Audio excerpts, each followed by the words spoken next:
check this out. Joe, my beloved husband here, he comes from a very competitive family when it comes to kitchen, cooking, and maybe everything for that matter. And there's a family wing-off every year. It will come as no surprise. We are the upset. We're the reigning champions. We won the family wing-off. How do we do it, Joe? What are the secrets to the championship wings? Steal with pride. And then presentation is also a big thing. You have to have like a good presentation, maybe something good to dip it in.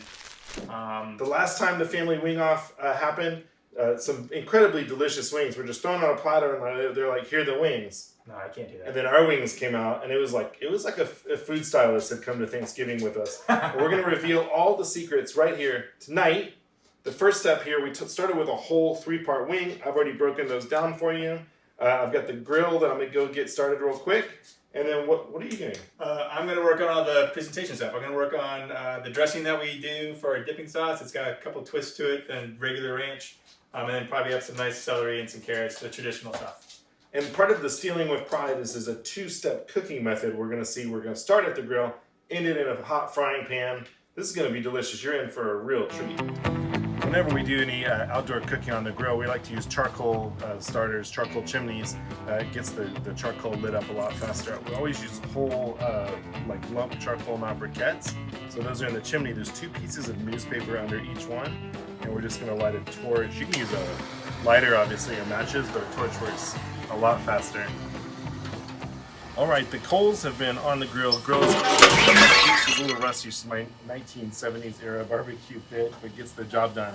I learned a trick a long time ago to use an onion on a fork, dipped in a little oil to clean the grill. This just gets any kind of residue that might still be on the grill, cleans it and seasons it.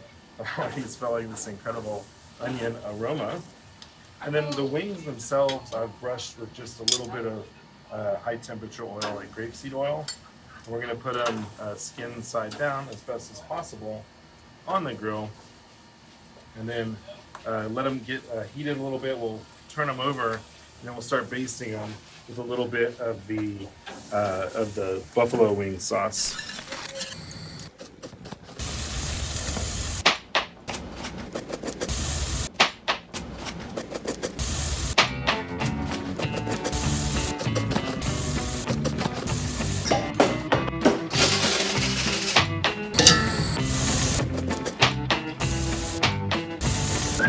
Hey, cheese.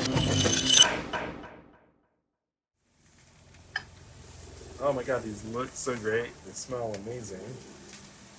Wings have been on for a while. I'm just gonna grill them, or flip them, baste them with a little bit of this wing sauce. The point of this double cooking is you get this sort of like tenderness and smokiness from the grill, and then you also get the crispiness from the fryer. It's really awesome. It's so hot right now. It's like blazing here in Texas, and we're outdoor cooking. The only thing that would, I wish I had thought to make some mixology.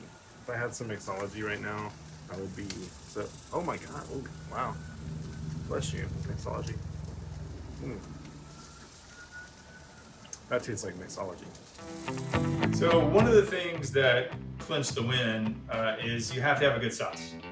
And you've heard of ranch, you've heard of blue cheese. They're always like, do you want ranch or do you want blue cheese? Why deny yourself? Just combine the two. Sometimes wings don't have to be that great. They can just be a vehicle for sauce. These wings happen to be great with a great sauce. So let's build this thing.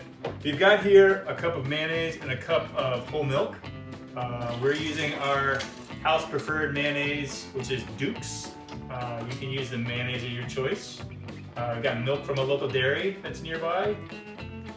Then we're going to give this a whiz, and then we're going to use the not so secret ingredient, which happens to be good old Hidden Valley Ranch. So we're going to give this a whiz, we're going to get it going, and then we're going to start dropping things into it. So we get that ranch mix incorporated. Then we're going to start throwing a little cilantro. This is really just a whole bunch of cilantro, just chopped, rinsed and chopped. This is like the Barefoot Contessa, where, you know, like if you don't have milk from fresh Dairy Maids, you can just use store-bought. This is a blue cheese. It's roughly a cup. A lot of what we're showing you over these videos is like to whatever taste you want. And I'm also not going to tell you all the measurements for the secret. So, and this is the roasted poblano, which we did earlier. We roasted it and peeled it.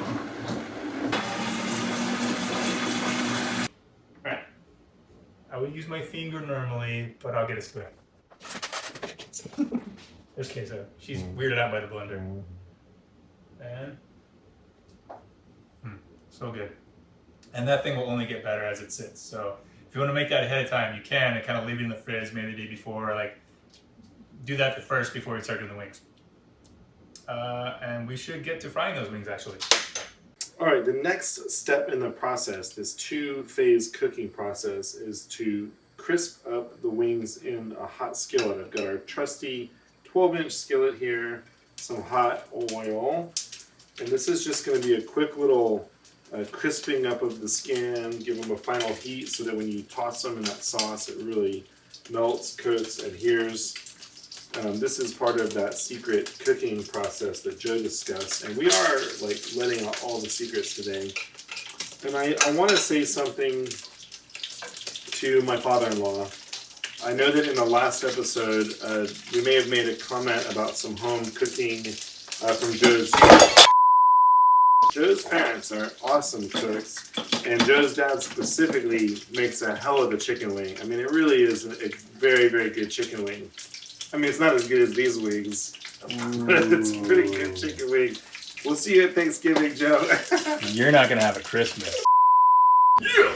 Wings! Alright, this is the moment that you've all been waiting for.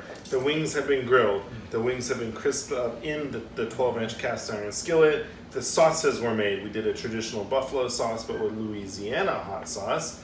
We did the famous, legendary, intergalactically renowned Bleu Ranch with roasted poblano. And we talked a little smack. You know, if you're in a situation where it's a family wing off or any kind of like family culinary competition, you gotta talk a little bit of. What about this cocktail? Oh, this cocktail. Oh, sorry, my bad. This is a Long Island iced tea. I have not had a Long Island iced tea in a long time, but it's pretty delicious. Almost since our last wing victory, I think. Oh, I don't even know. All right, so y'all, there have been so many. It's hard to keep track. Keep track Of so much excellence. Yeah. When you're plating your family wing off dish, like pull out all the stops. Go full fresh crudité. Go local organic if you can. You need an appropriate garniture for your dressing. And I think we've achieved all of that on this plate here. The thing we haven't done is tasted the finished product. So let's get in here. Do you like the drums or the flappers? I like them both, but I wanted the flappers. I usually go drum first and then flapper second. Okay, a minute. Okay. Gosh. No, that's so good. It's got the tanginess of the sauce, the crispy nuts from the frying, grill. Perfect. The texture. But this ranch you can put on anything. Poblano Bleu Ranch, y'all. Oh yeah. Top shelf, Long Island. Oh,